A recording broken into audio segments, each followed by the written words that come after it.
Okay, so we have Eric Brooker of the channel Standard, and this is going to be a different sort of episode. Eric and I had met through various channels. We, talked to channel partners. We met through partnerships and introductions through mutual friends. And I decided I wanted to have Eric on, but I wanted to do him the due diligence and actually read his book, which is called You Are Enough. I have it upstairs in my room. I read it over the weekend. It sort of ignited something in me that I thought was worth endeavoring into. And we're going to dive into that here in this conversation. But before we get started on everything, I actually just wanted to hand it over to Eric to allow himself an introduction, to give himself a high level and what he's doing today.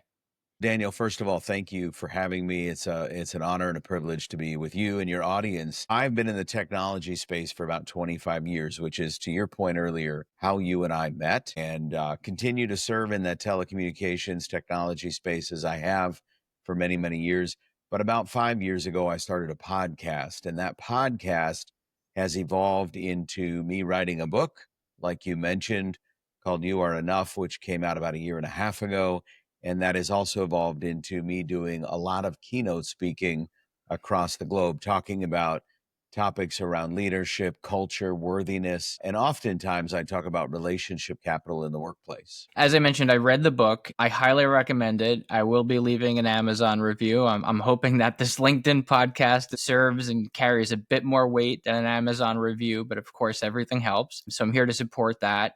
I don't want to give, too much about the book away, but I know you have, in your book, you discussed that you've had this, sort of conversations about it publicly. So I don't think it's giving too much away to talk about the premise. First of all, very heartfelt compassion feeling toward your situation as a new father that started this business based off of my son's birth. I was telling my wife about your book, and she was just like, I can't even imagine that happening. It's something that is so outside of the realm of conceivable possibilities for us that it did shift my perspective of parenting and everything I'm doing to reinforce focus on this, right? Like, make sure you get this right and don't take it for granted. And there was a lot of tips and tricks that you gave in that book. I wanted to sort of encapsulate one of the quotes from the book as what I would consider the defining ethos of it.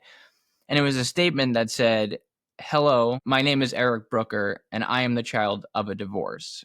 And the reason why I highlight this is because I take that as the misapprehended I am statement. It's where you attach your identity to something that is really outside of the all-encompassing reality of who a person is, and oftentimes is associated with an inflection point in your life, or in your case, several inflection points that Yeah. sort of reinforced that internal dialogue. And there was the dropout in college, then Gretchen became pregnant, and you had the divorce, of course, and then you had some church friends choose sides, and you lost your job, and it just seemed to kind of just continue to cascade and reinforce. And I think everybody has that sort of theme in their life, one way or another, and there's always some sort of inflection point. And I have been really honestly thinking about sort of this moment for a long time in my own life, because there's a story of mine that I want to share that is something that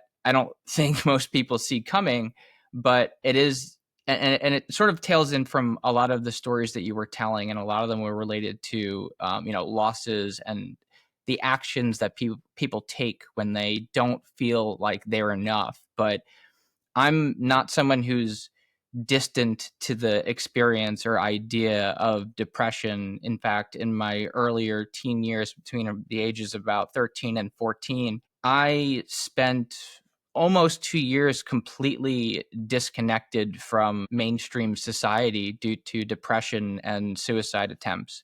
I did not have the idea. I was very much in the mindset of everything that you were saying, right? It was very much attaching yourself to something that wasn't real. And along with that came a diagnosis of bipolar disorder.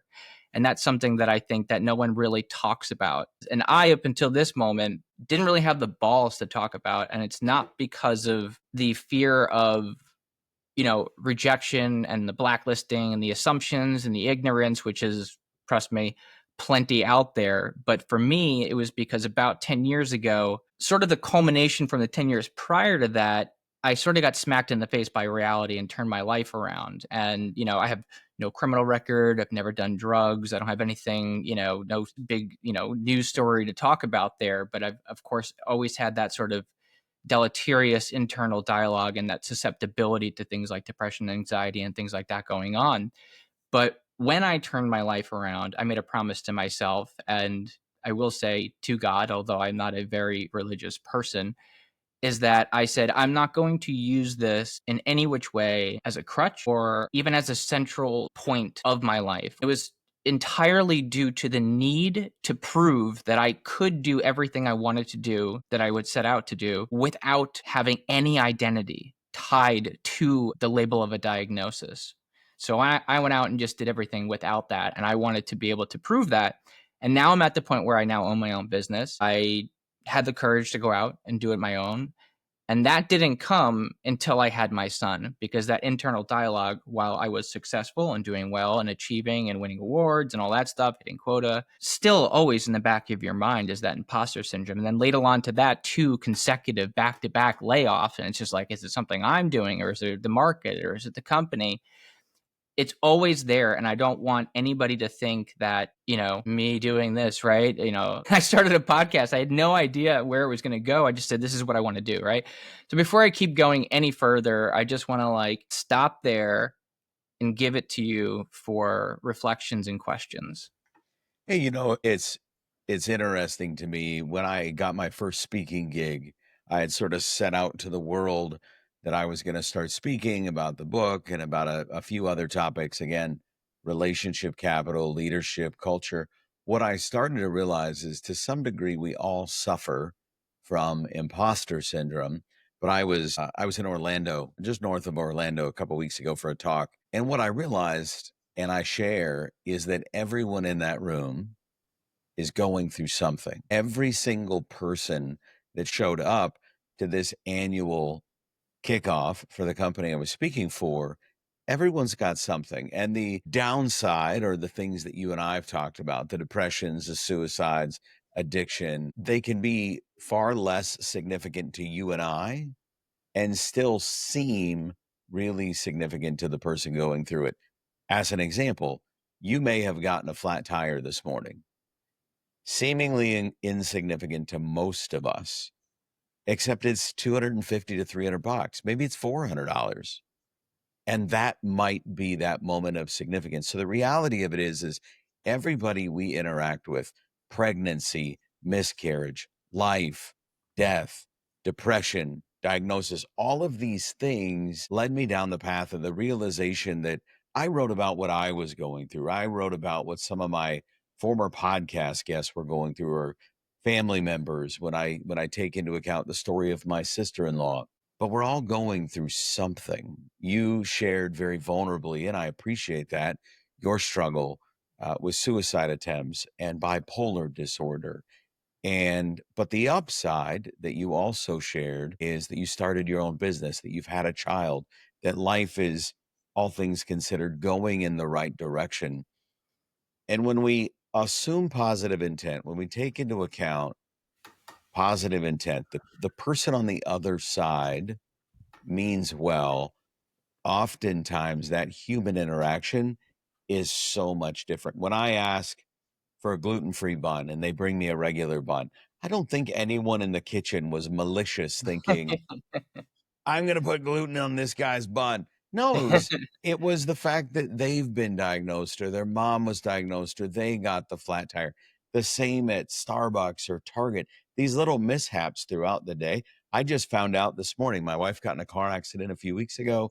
Found out this morning we don't have renter's insurance. We don't have a policy that covers a rental car. It's going to cost me 600 bucks to rent a car while the vehicle's getting fixed. A mistake by our insurance guy? Absolutely. Malicious? Probably not even in the slightest. And so for me, these negative interactions, the guy that cut me off, or the guy that laid on the horn, or whatever, I don't know what they're going through. Same thing. You've got a sense of urgency when we initially started talking. Well, you had just had a child. Of course, you have a sense of urgency. Life is full of ups and downs, and we need to embrace what we're going through as an opportunity to learn. But we also need to embrace as an opportunity to recognize everyone else is going through something too. Yeah, and it is I'm not a huge fan of the culture on LinkedIn, and that's another point that I wanted to make for you. And I was actually talking with a mutual friend of ours, James Rinkert, and he's a very good dude. We had shared career experiences, being on the same team at a company, and then also developed a very strong friendship after that. And I told him actually at around the time when I was just about to start my business and making the decision, I was actually mentioning you because one of the things that's always kept me from being susceptible and going down the wrong path and spiraling in the wrong direction and fraying from my path was making sure that you see external signals that spark in you some sort of emotional reaction, that you turn it into action down the road that has the higher emotion to it. And what I'm saying is I saw you always posting on LinkedIn and how it's so different than what most people are doing. It wasn't the typical stock marketing thing, and this is not to attack marketers, but we all see it. We all know how it is, right? But you was just very genuine, and I didn't have that, because I didn't have control in a sense. I was always part of an organization. I didn't, my branding, we'll call it, was not up to me. It wasn't within my purview to present a certain way. And if I did something, perhaps sometimes they'd even be say like marketing would be like, well, don't do that. And when I saw that, I was going through like, the worst of it. It was 2 layoffs and the unemployment and like the kid coming in and the finances looming. And I'm like, God, I just wish that I was doing that. So I did. That's what I'm trying to say. Something that's always kept me out of it is not going down that downward spiral and following the external signals.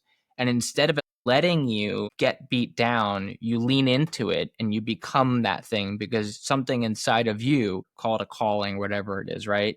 It's up to you to answer that, or Yeah. else you're going to regret it. I just want to thank you for that because you were an example of it. So not only the book, but you just living the life the way that you are is literally making the change that you asked for in the book. You said in the book that you're looking for people to take from it a sense of peace and to turn a page. Yeah.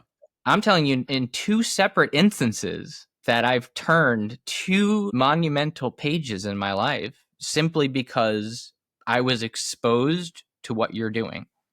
I appreciate that. When I wrote the book, I had a nameless industry colleague. We were on the phone together, and he said, Eric, what was your goal in writing the book? And I responded with the first thing that popped up, which I had sort of loosely thought about in the past, but I hadn't had a need to put words to it. And I told him that my goal with the book was to change the world. And if you knew this individual, if I shared who it was, you would get his response. But he just started laughing. And when the laughter subsided, he said, Eric, you can't change the world. And the call ended. I don't know what happened after that. Candidly, I sort of tuned out because I was internalizing, why can't I change the world? And for a couple of weeks, I realized there was truth in what he was saying. I Fundamentally, I'm not likely going to be Mother Teresa or Nelson Mandela. So the likelihood of me changing the world the way those two individuals did is in fact slim to none. What I realized is that I can change my world. And that's really what I think we're all called to at a higher level is if I can change my world, and if Daniel's a part of my world, then Daniel, my goal is to impart something in you to then go change your world, and so on and so forth.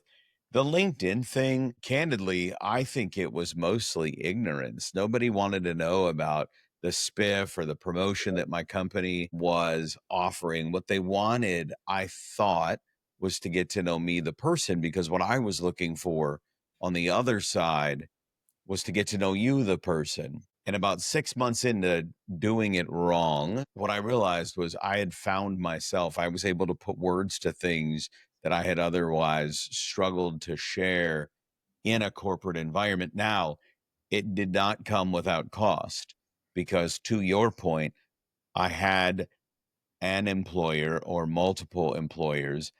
Hey, Eric, could you just like tone it down a little bit on LinkedIn? Could you talk a little bit more about us and our promotions and our spiffs and our discounts and our sales?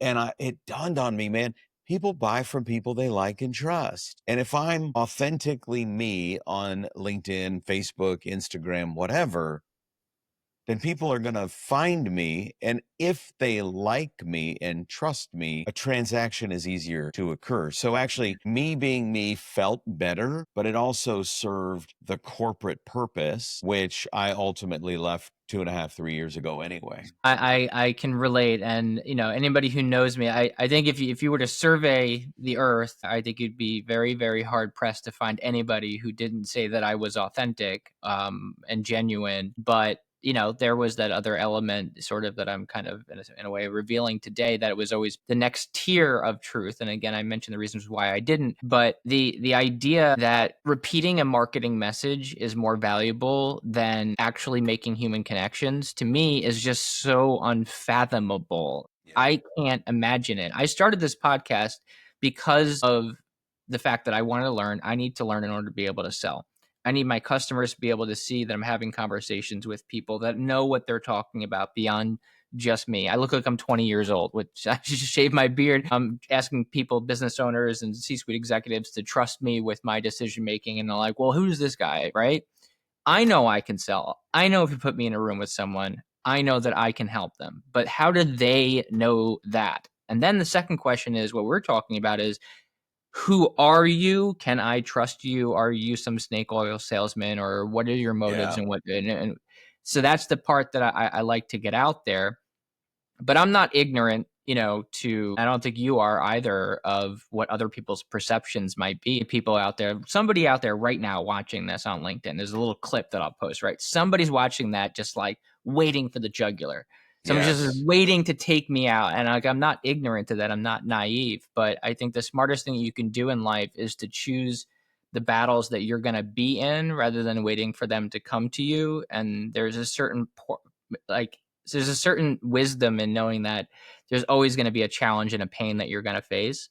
And being part of the architect in that is more empowering and sets you up to be able to take it down. And I think that's part of what I'm doing here. But, before I go into that anymore, I wanted to talk about the book, ways to sort of mitigate that. And one of the biggest ones that I'm coming up from, because I thought something very, very, very good that you did in the book, was set up questions at the end of the chapters that would prompt you for the self-reflection coming off of it. And it was ironic, because as I'm going through it, I'm asking myself these questions, and I come to the end of the chapter and I'm like, well, there's the questions, right? One of the questions on the sort of tips, tricks, and tactics of how to mitigate being disconnected from your career and being more present in your personal life, to not forsake one for the other, Yeah.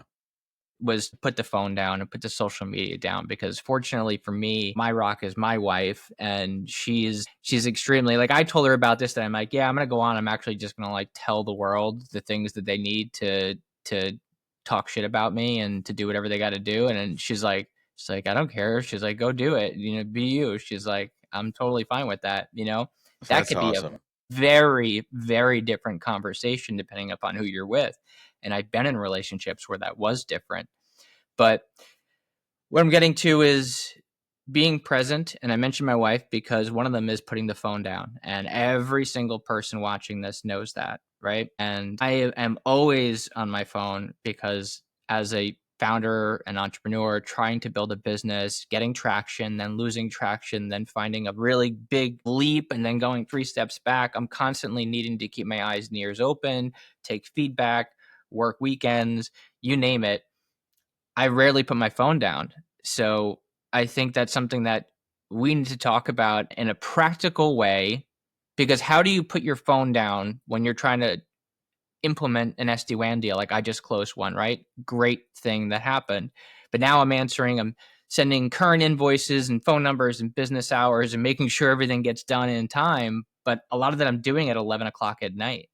So I'm looking for maybe some insight on how you found some practical ways of how to really make sure you stay connected. And maybe there's a like productivity hacks I'm looking for. I don't know. But from your perspective, how do you get that done? It was interesting when I wrote the book, I started telling the story that, uh, in particular, the chapter that we're talking about, I realized in finishing that chapter, that was really good content. Like, I was really proud of that chapter, and as I sat It back, should be. I said to myself, "I should probably start taking some of this advice." In all practical terms, I was trying to do some of these things, but I wasn't doing any of them particularly well, and a number of author friends had said to me, "Eric, most of us write books for ourselves, and then we go share it with the world." So what I realized is I was really writing that book for myself under that premise of there's things I need to do that are different. And so I think for me, it starts with telling the world. If you want to drop 20 pounds and you don't share it with your wife or your friends or anybody, you're not gonna lose 20 pounds. It's just not gonna happen. You've got to share that with people. So for you and for me, I got to tell my wife, hey, from 5:30 till 7:30, I can't have a phone. In fact, if it gets real bad, I'm going to start turning it into you during the weekdays. You only have an opportunity to raise kids one time. This moment of reflection as my little guy is 5 and it sort of goes up from there. My oldest is 24. I'm a grandfather. It just like, it feels like a week ago, I was in your shoes holding a newborn at the hospital. How did all of this happen? Well, it happens, and I've got some ideas as to why it happens, and it feels the way that it does as we get older.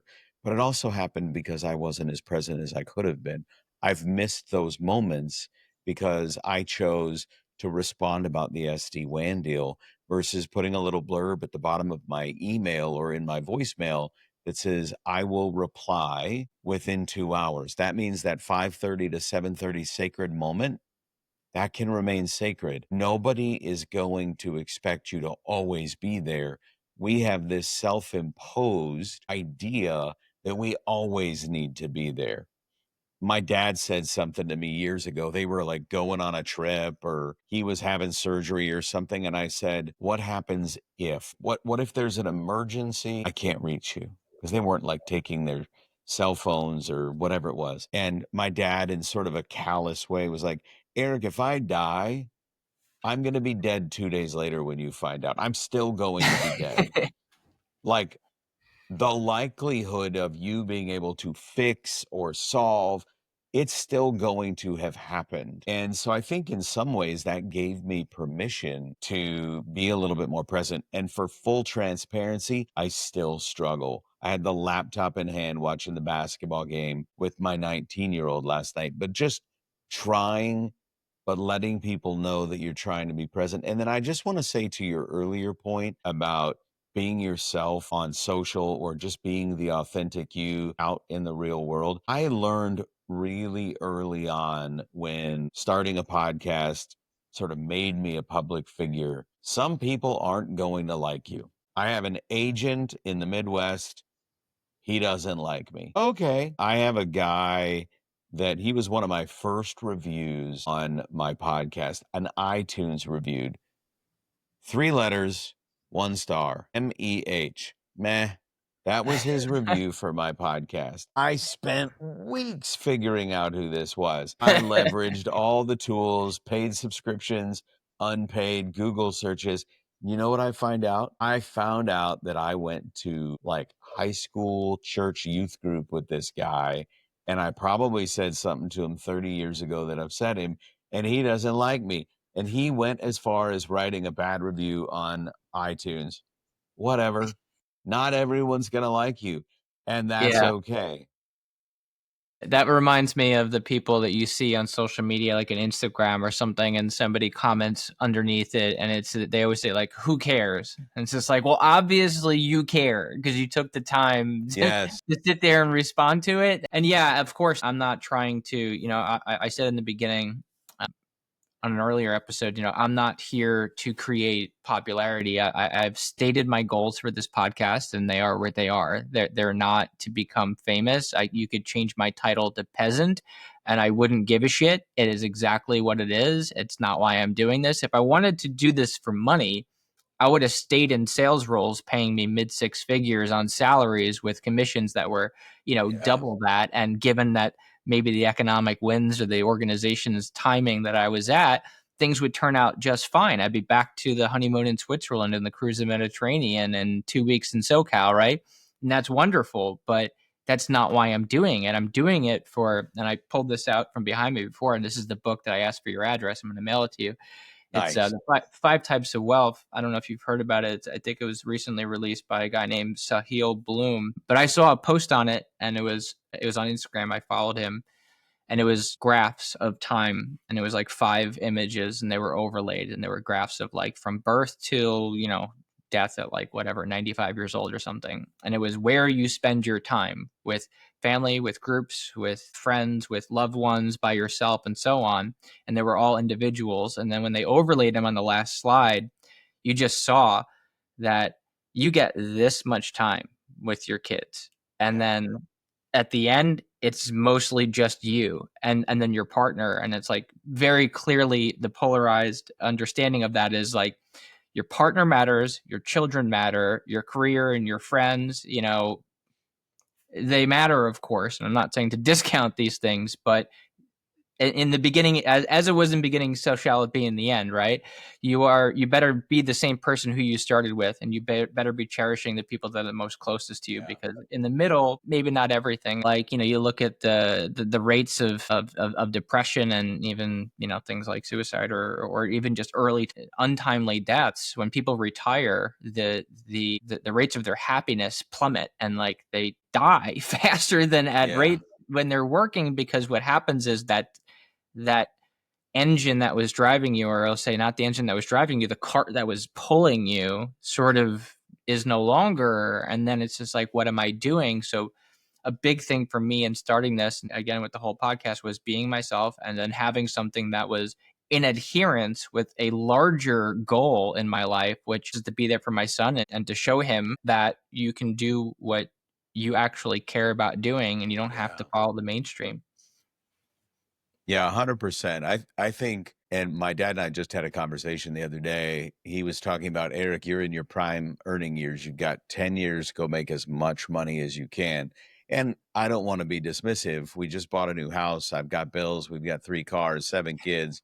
I've got to make money. So I don't want to be dismissive of all the things that he's talking about. At the same time, I have to be aware, while I'm in my prime earning years, that being present to my family is more important, because I'm also in the prime of sort of giving them the tools to be successful in life.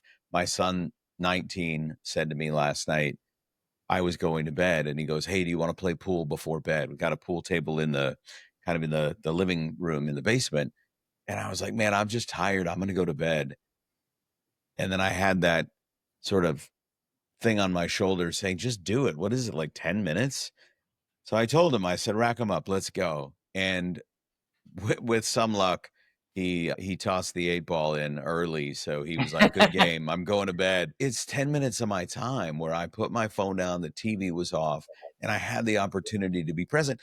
But we do this at work. We do this at work all the time. "Hey, Daniel, how are you?" "I'm fine. How are you?" "Good. How was your weekend?" "Mine was good. How was yours?" Meanwhile, diagnosis, depression, birth, death, foreclosure, all of these things are happening, hopefully one at a time.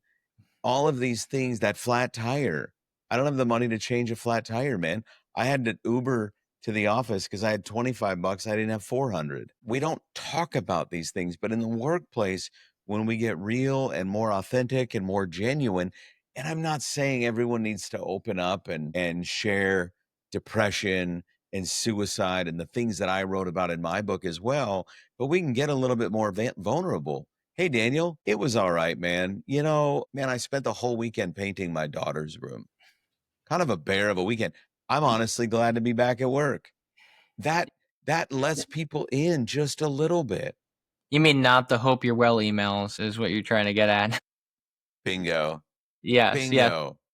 And I don't expect everyone who's going to read the book to go ahead and pull the move that I have here. I think that ultimately what it comes down to is a balance, right? It's about balance. It's about having understanding of balance with, I hate the term work-life balance because it's like, where does work end and where does, because work bleeds into personal life. If your work isn't going well, then your personal life might suffer, just like you were saying, right? Like you have bills. Yeah. I have bills to pay. I have things going on. I have priorities in my business to make revenue, but I also have priorities to make sure that I'm not making revenue at the expense of me saying, hey, I'm skipping my son's first birthday, which was 10 days ago.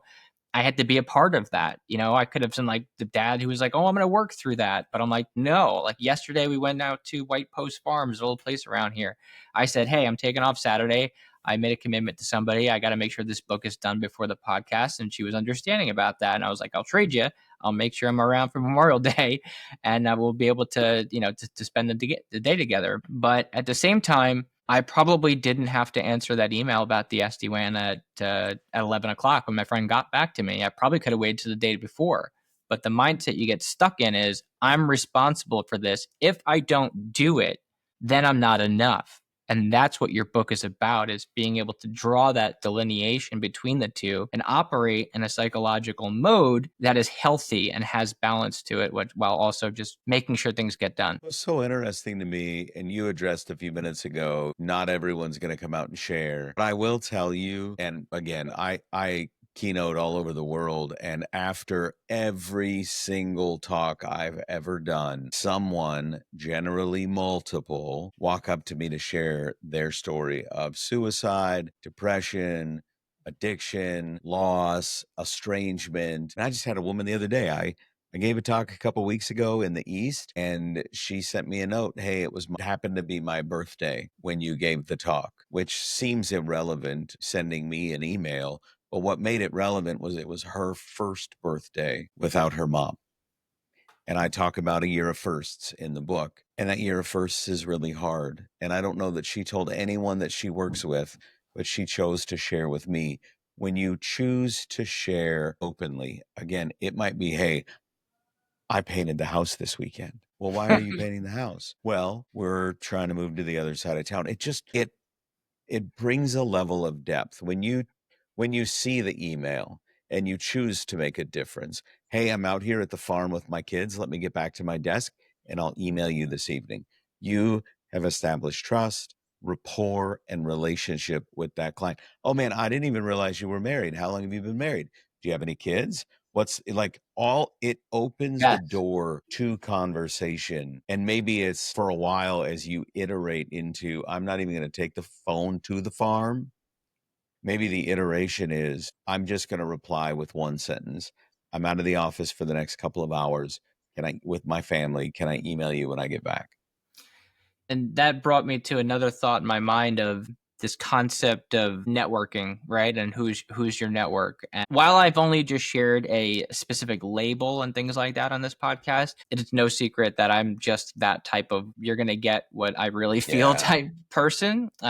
I brought to mind someone who I used to work with, and I always talk about scenarios and concepts, not people, but somebody who I know, and we were going through something at a former company, and something really bad happened to her son, and she shared it on like a team call or something like that. And I just thought it was a natural, obvious thing to do, was to check in and say like, hey, like, how did that go after the call, and not just like breeze past it. Like, that was an important moment that was just shared. This is what's going on in their life, and I'm just like, hey, like, are you okay? You want to talk about that? I hope I hope it all pans out all right and whatnot.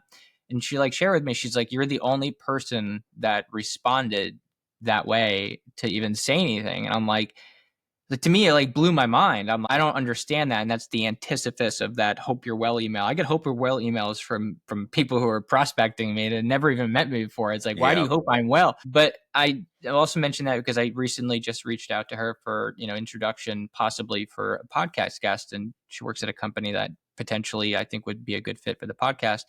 And she said something else was going on. And she was like, oh, just send me an email like next week. Give me a couple of days. I'm like, fuck no. I'm not gonna send you an email in a couple of days. I'm like, we'll touch back in like 6 weeks. Take some time. Like, I don't need you to be doing another thing, managing another thing on top of your plate to reach out to like do something. Like, no, like you focus on what's going on in your life. Like, these are not connections to me. They're people. Like, I give a damn about who I'm talking with, right? I think there's a lot less of that than I would like there to be. I write in the book, I lost my sister-in-law almost 4 years ago to alcohol addiction. Long, long battle with alcohol. Well, what I don't think I share in the book is my text message to my boss that said, hey, we had a death in the family. I'm going to be off today. I will call you in a few hours to sync up. And then the founder of the company sent me a text, call me when you have a minute. I called him and he said, hey, first and foremost, I'm so sorry for your loss. I don't know the details. I offered him the details. And he said, why don't you go take the time that you need to be present to your wife? And I said, well, because I don't even know when the funeral is. She died this morning. I have zero details. He goes, why don't you go be present to your wife and come back when you're ready? And they sent flowers to the funeral. I didn't give them details on the funeral. They offered to shut my email off and forward it to the founder of the company, and he would reply on my behalf. There was never question of when I was going to come back or who would take the work on. My loyalty to that company remains extremely high because they took the time. I was going through something, and they took the time to meet me where I was Yeah. versus just saying, hey, can you do an out of office? Sorry to hear about your sister-in-law. What do you need, like a week? Because that happens. Why don't you take a couple days? When's the funeral? Can you work up until the funeral? That's the stuff that happens in corporate America. Yeah. They cared for me well. They didn't have to. My expectations were low because I've worked in the business world for 25 years. I knew it was business, but they went above and beyond and took care of me as as a person. Yeah. Yeah. It just brought me to another couple of concepts I'll try to convey in a coherent manner. The first of which was how, on a personal level, to manage the responsibility of things. And one of the ways that I turned my life around back in the day was turning from a mindset of using this as a crutch and sort of entitlement and the world should change around me versus I'm responsible for everything. And that did wonders for me, but it also, like anything, will bring in some detrimental facets to that. And part of that was I feel responsible for everything that isn't within my power. And sometimes I've run into that with leadership. And I've been very fortunate in my life to never one single time ever have a leader who I considered a bad person or an evil person. But there were certainly times of frustration where, I'll just say it boldly, there were just unreasonable, make no sense decisions that were made. I try to step back and say, well, this person is probably not, to try to assume the intent, right? Try to assume the good intent. They're probably not trying to fuck up. They're probably not trying to do this, and try to extend that chain of command that maybe they're getting this from this person, and then from this person, this person. Maybe it's just so far removed that they're probably in the same position as me. Navigating that has been a challenge for me. I think ultimately it pushed me into this path of entrepreneurship. That's really the point that I was trying to make. You need to be human about it.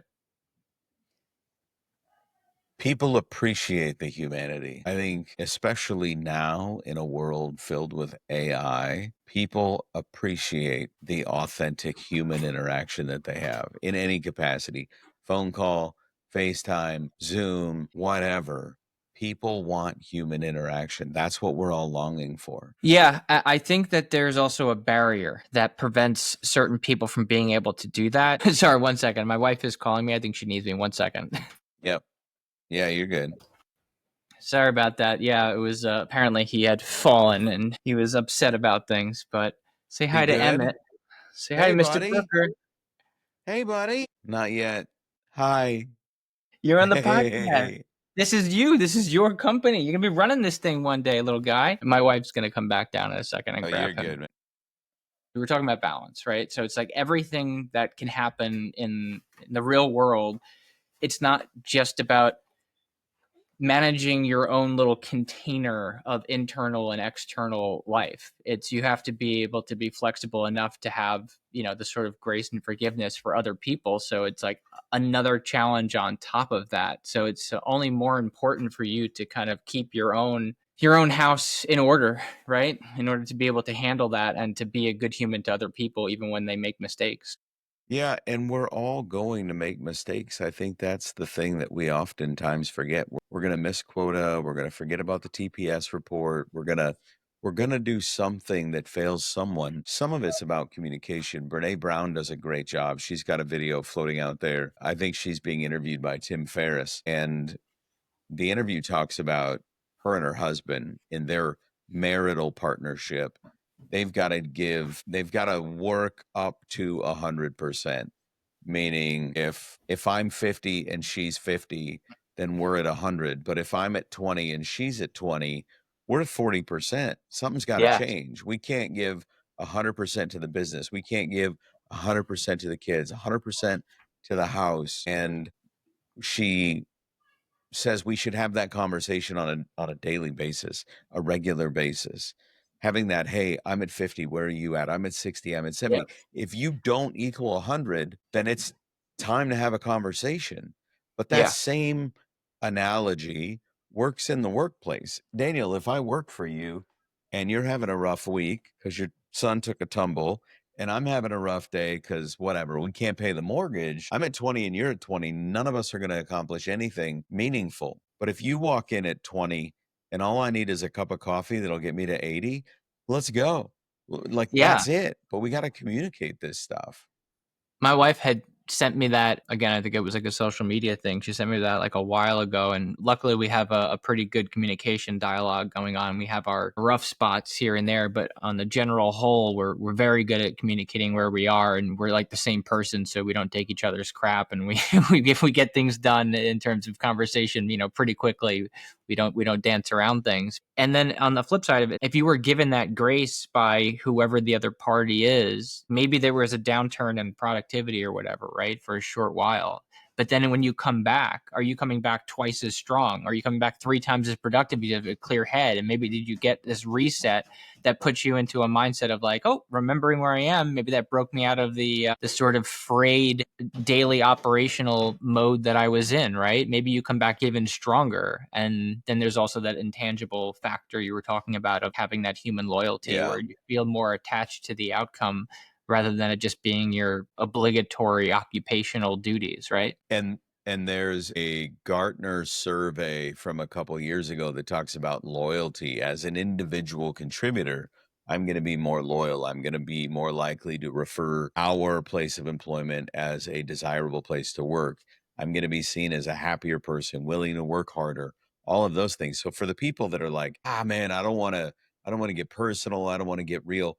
There's a return on investment. There's actually an ROI on being a nice human to the humans around you. As my buddy Davin talks about, it's about being a human being and not a human doing. Yes, I've got to hit quota. Yes, I've got to do all the things, but not because that's all I do. That's AI's job. My job is the human element. My job is to love and care for my family. My job is to hit quota. My job is to pay bills. My job is to be at swim lessons at 6:45 tonight. Those are all my jobs, Yeah. and we just have to communicate.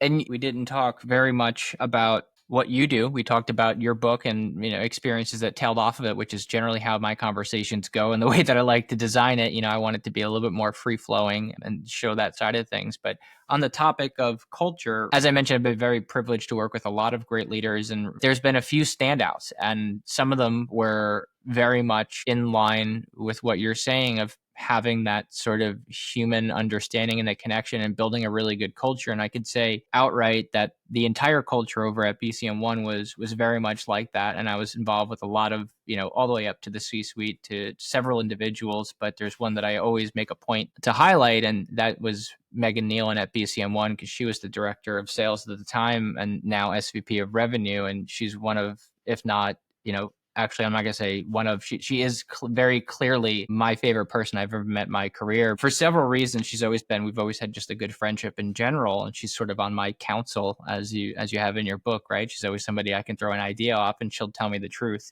She's not there to gloss over what I want to hear. She'll tell me what I need to hear, but also Yeah. because when I was on her team and I was up for promotion, it was up to her, to sort of decide, hey, do I want to like offer him a role within this lane or does he go somewhere else? And not only did she promote me on time to my expectations when she hired me, but also she gave me up to another team because she thought that was what was best for me. And she told me that. And I've always had such a tremendous respect for her as a person and as a leader through that, on top of all the professional standout characteristics and traits that she has just as a salesperson, as a business leader. So that had made a tremendous impact on me throughout my entire career. And had it not been for certain economic and COVID-19 related circumstances, I would still be there and very possibly still working my way back to her team. But on that note, I want to transition to talking about what you're doing today. Where are you? How can we get connected with your current services?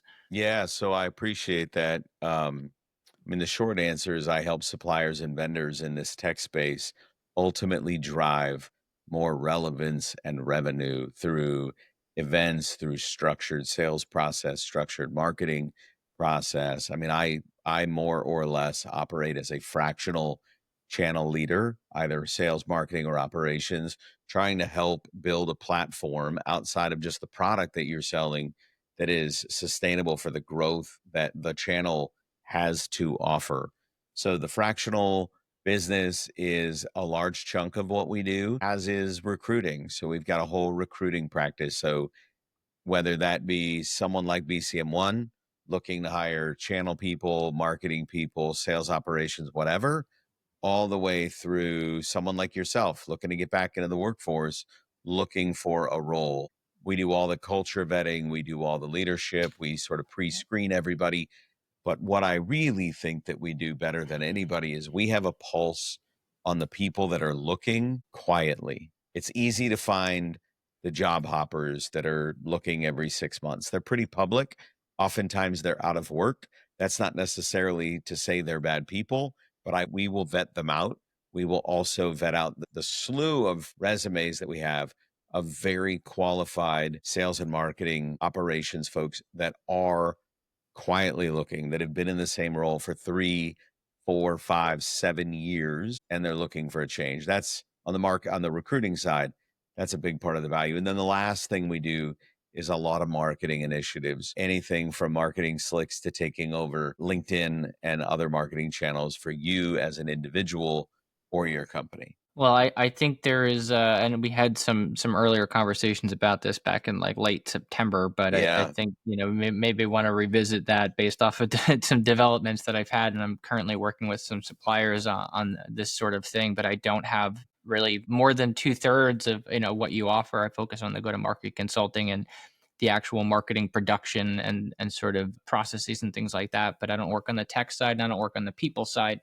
So there's definitely a lot of alignment there that we can be talking about. But there's also another gentleman who is on here who's actually, I think, who's my latest release of my podcast, David Gittleman, that I think you should get with. He's from the Woods Group, one of the co-founders, and he's a tech recruiter, and he's been working in this area for a long time. I think you guys should probably get connected and have a very good mutually beneficial relationship because he's not just a recruiter, and I don't mean that in any sort of deleterious sense, but like he is very, very, very attuned to the technology market. He's been doing this for a very Yeah. long time, and he's somebody that connected with me over the years several times and actually came back to me, actually responded, actually knew what was going on, and had relevant roles. Ultimately, we never ended up working together on a role, but definitely should connect you guys. We're coming up almost exactly to an hour. I think we've covered a good amount. I think it was an interesting conversation. There's obviously a ton more to be said. We could have gone down any one of the conversations that we opened up and expanded on that lane probably for hours. And I hope that we can at some point and we can revisit that. But is there any other closing remarks that you would like to offer? No, I appreciate the opportunity to come on the show and have a just a real open, honest dialogue. So thank you for having me. Likewise, Eric, it was a pleasure to have you.